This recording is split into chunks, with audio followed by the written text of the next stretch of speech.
All right, let's get you some plane tickets. So when we're going to search anything before you do anything, make sure you are incognito. Just a reminder, you'll know you're incognito when the top screen is black. You've got the little incognito symbol right there. If you're in regular mode in your computer, you just go up to the three dots and hit new incognito window, and that's what will get you here. All right, so we are at googleflights.com. I put in Seattle going to London for this example, and here's where you can daily monitor the prices if you don't see the price you like that day. So when you click on this, in this particular search, we're going to look in the month of April. See all those dates? Those dates already tell you what some of the best days to pick would be. So let's, for example, just go pick here for now. And you'll see that things changed price-wise. What you'll see is if you want to come back on this date, you're going to get a round trip ticket for $417. This date, $497. We're going to pick the 19th for now because this is the particular date that is important in this search. So going from April 7th to the 19th, we know there's a price out there of $449. So we've just hit the search. Okay, I call this a jackpot. When you live in a city that doesn't necessarily have a lot of nonstop flights, to find a nonstop direct somewhere so you get from Seattle to London in just over 9 hours, that's pretty fantastic. So we're going to go ahead and click on that one.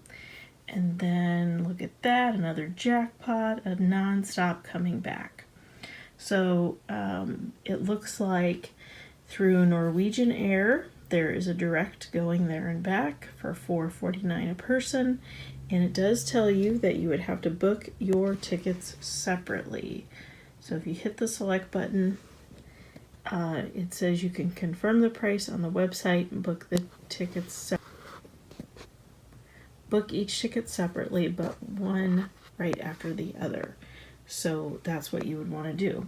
Now, there is another website that, again, we're still going to stay incognito, but it's another good site to see pricing from. That site, it's called Skiplagged.com. I'm going to send you a link for it, but let's go ahead and put in from Seattle to the same search of London. On here, we'll say all airports, April 7th through the 19th, just like we did on Google search, and we search flights. Again, you'll see I'm still incognito. All right. This one, oh, it's still thinking, I think. Yep, it's still thinking. Let's see what it comes up with. Okay. Well, it looks like it's still thinking, but we're already finding a flight at 400, where the other one was 449, but here's something I do see that's different. This one is not a direct flight. It looks like there's at least one, if not two connections. And this, I'm sorry, it is just a 1 hour connection. Or excuse me, it's a 1 stop connection. 2 hour and 40 minute layover. However, 13 hours.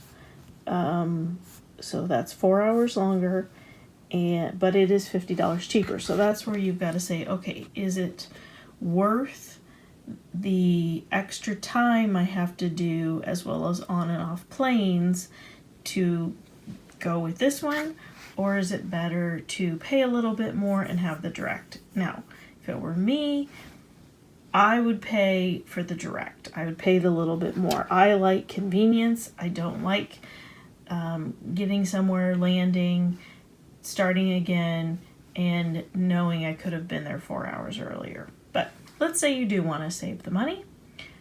And I clicked on the first link, return flight. We'll click on that one. So it gives you all the details.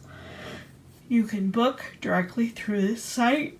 In this particular case, 2 adults and 1 child are going to be going, so there would be your total, which is, in my opinion, pretty darn good prices.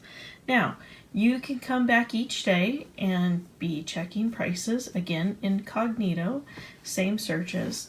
What you will find as you get closer is that in most cases, the prices will be going up. It is rare that as you get closer and closer and closer to the dates, that prices go down. Every so often you will see that airlines have some kind of, maybe on a Tuesday or a Friday or a Thursday or a Saturday, they have a little bit of a price dip.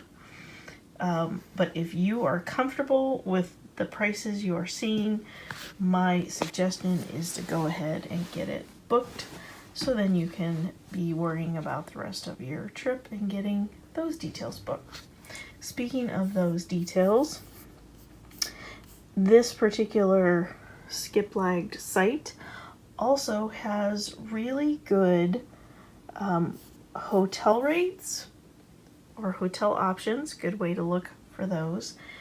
Now, that being said, I usually like to book direct with the different brands. I prefer Marriott brands and Choice Hotel brands.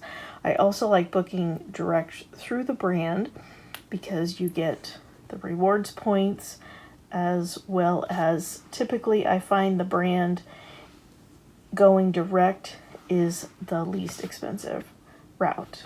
It's not always the case, but anytime I've booked directly with a hotel, anytime there's been issues come up, room issues, booking problems, they just always seem to give more priority to somebody that's booked direct versus somebody that's booked through a third party. I, at one time, booked a car through a third party, and I was having major issues with the reservation, and the people at the desk said, I'm sorry, if you book through Expedia, you need to call Expedia. And there was no one for me to get a hold of at Expedia. So it was a bit of a nightmare. So again, this is definitely a good option of looking at hotels. But if there is a brand or you particularly like, make sure you have, the membership card, the loyalty number, whatever that is. You can get all those for free. And then you're earning points for your stays, which equivalates to free travel at some point. Hope that helps.